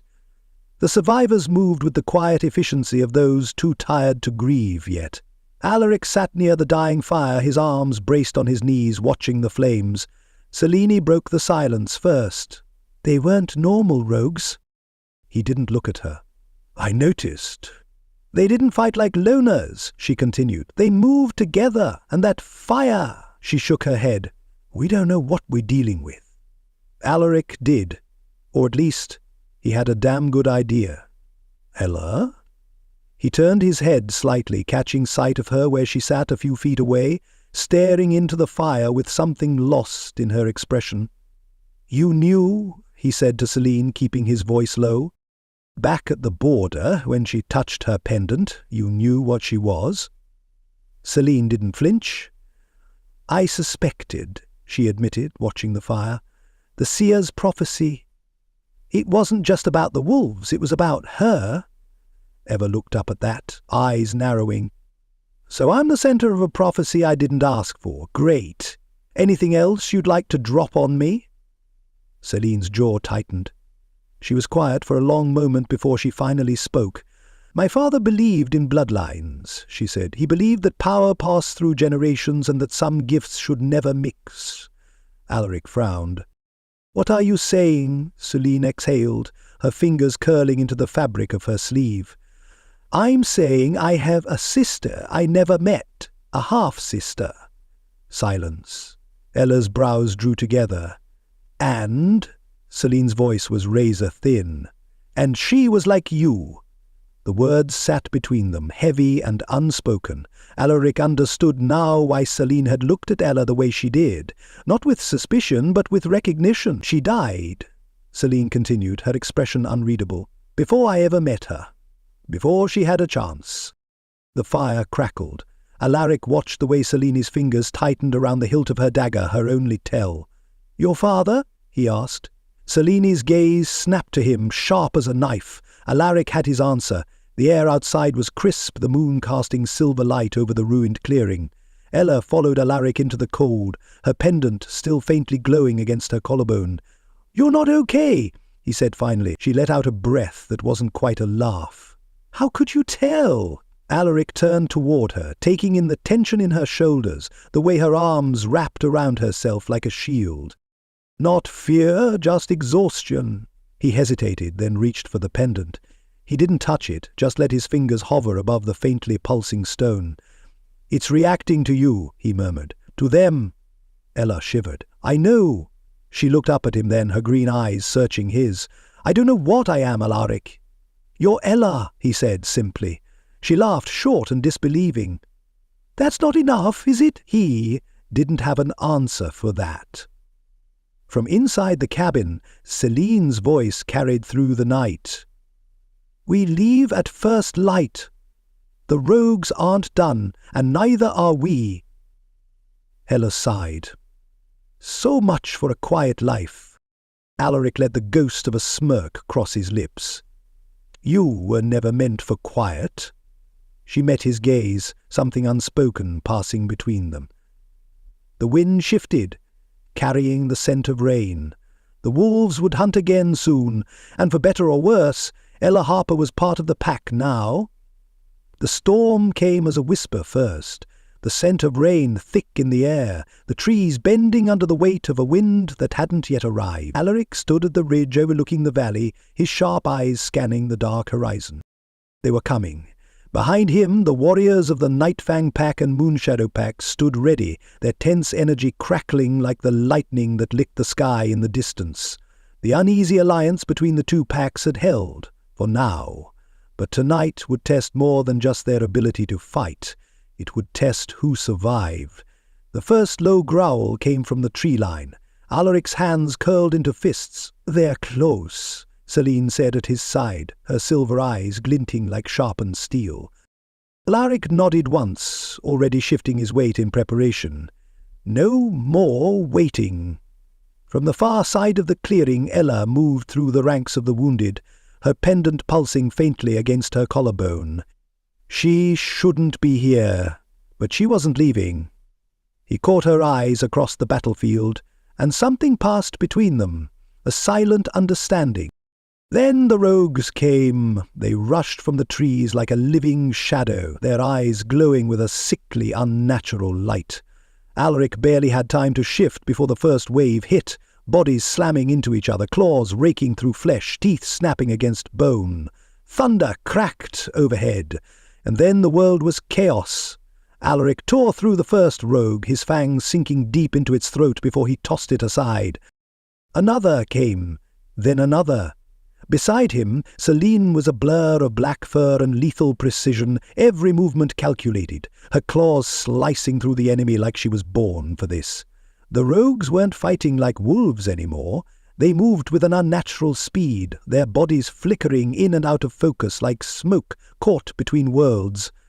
Aleric lunged for one, only for it to vanish mid-leap and reappear behind him. Damaged magic! A sharp yelp came from somewhere in the melee. Aleric turned. Too late. A rogue wolf with burning red eyes had broken through the line, its fangs bared, and it was going straight for Ella. He moved, but she was faster. The moment the rogue wolf lunged, Ella's pendant ignited. Not a glow, not a flicker, a full, blinding, white-hot eruption of light.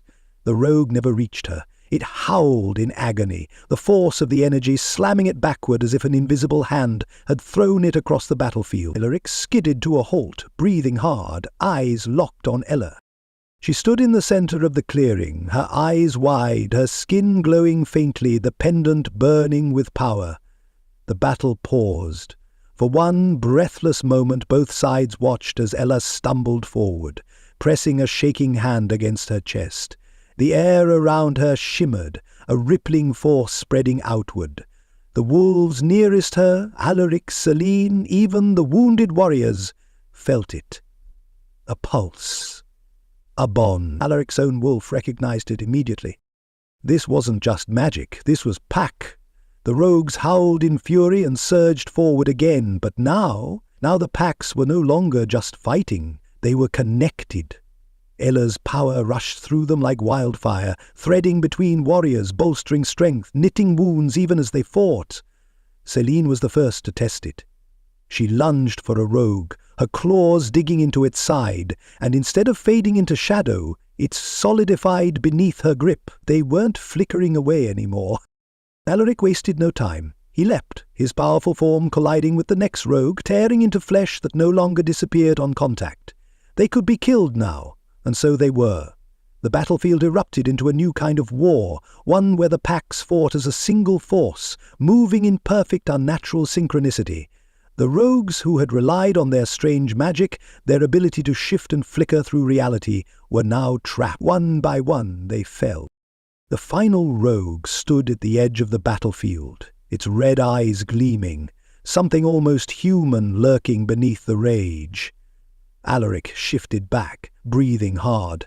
He met Celine's gaze across the clearing. They both felt it. This thing, whatever it was, wasn't fully wolf anymore. Ella took a step forward, her pendant still pulsing.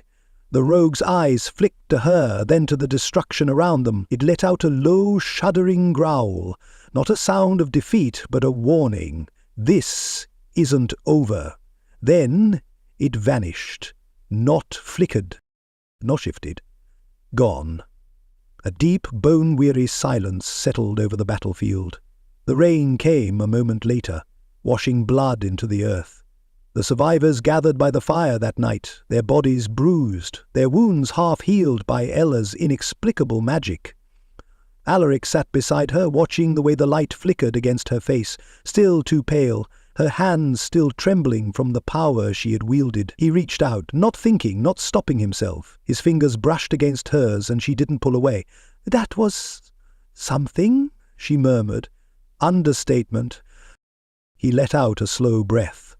"You bound us, Ella." She turned to him, her green eyes searching his. "What does that mean?" "It means," Celine said from across the fire, "you're one of us now." Ella swallowed, her hand tightening around her pendant. For the first time since all of this started, she didn't argue. She simply nodded. Outside, the wind howled again. And somewhere in the darkness, the true enemy waited. The world was quiet in the way only a battlefield could be after the fighting had ended. Aleric stood at the edge of the valley, looking down at the remnants of the war they had won. The sky was bruised with the last traces of night, but already dawn crept along the horizon, painting the world in shades of gold and soft pink. A new day, rising from the wreckage of the old. The ground beneath his boots was damp, blood-soaked, but the scent of rain had washed away most of the carnage. The battle had been won. The rose scattered, but the dead still lay where they had fallen. Behind him, the survivors moved through the wreckage, silent figures tending to the wounded, pulling the fallen from the field with hands that trembled but did not stop. Victory never came without a price. Celine was the first to approach. She was not unscathed. A fresh gash ran along her temple, the dried blood making her look almost feral in the early light, but her silver eyes were clear. Watchful, she had survived worse. She came to stand beside him, staring down at what was left of the battlefield. "We won," Aleric said finally. Celine exhaled through her nose. "Did we?" Aleric knew what she meant. The enemy had fled, not fallen. That last rogue, the one with the red eyes, the one that vanished rather than die, was still out there, watching, waiting. This wasn't the end, but it was an end. For now that had to be enough. Celine crossed her arms. "Your people fought well." Aleric glanced at her, caught the reluctant respect in her expression. "So did yours." For a moment neither of them spoke. Once they had been enemies. Two alphas at war with more than just bloodlines. But the battle had forged something else between them. Not friendship. Not yet. But something close. Celine shifted on her feet, her mouth pressing into something almost like a smirk. "Try not to let it go to your head, Cain," Aleric snorted. "Likewise, Voss." They stood there a little longer, not as adversaries, but as leaders bound by something bigger than their differences. Ella stood a few paces away from the fire, her arms wrapped around herself, staring at the horizon. She looked different, not in a way anyone else would notice. But Aleric did. She carried herself with a new kind of stillness, a quiet certainty that hadn't been there before. The power that had erupted from her during the battle had not left her. It lingered in her bones, in the way the pendant at her throat still pulsed, in the way the wind seemed to bend around her like it too knew she was something more now. She had changed. And she was finally starting to accept it. Aleric approached, his footsteps crunching softly against the damp earth. "You should be resting." Ella huffed a quiet laugh, still watching the sky. "So should you." Fair point. She turned her head slightly, just enough to meet his gaze. "They keep looking at me differently." Aleric knew who she meant, the pack, the wolves she had saved. "They are grateful," he said simply. She swallowed, turning fully toward him now. "They expect something from me?" He tilted his head, studying her. "What do you think that is?" Ella hesitated. Then slowly she lifted a hand to touch the pendant at her chest. It still glowed softly, steady and warm. "I think," she murmured, "they are waiting to see if I'm strong enough to be what they need me to be." Aleric held her gaze. The truth was, she already was. But this was something she had to believe on her own. He exhaled, stepping closer. Not touching, but close enough that she could feel the steady, grounded weight of him beside her. "You saved them, Ella," he said quietly. "No matter what happens next, that's real." She blinked, then offered him the smallest, softest smile. Aleric felt something tighten in his chest. Then, in the distance, the sun finally broke free from the horizon. A new day, a new world. And for the first time in a long time, Aleric Kane believed in something more than survival. He believed in what came next. As the pack gathered, as wounds were tended and bodies were laid to rest, the bond between them all remained, forged in battle, strengthened by fire, and at its centre, Ella stood. No longer an outsider, but something more.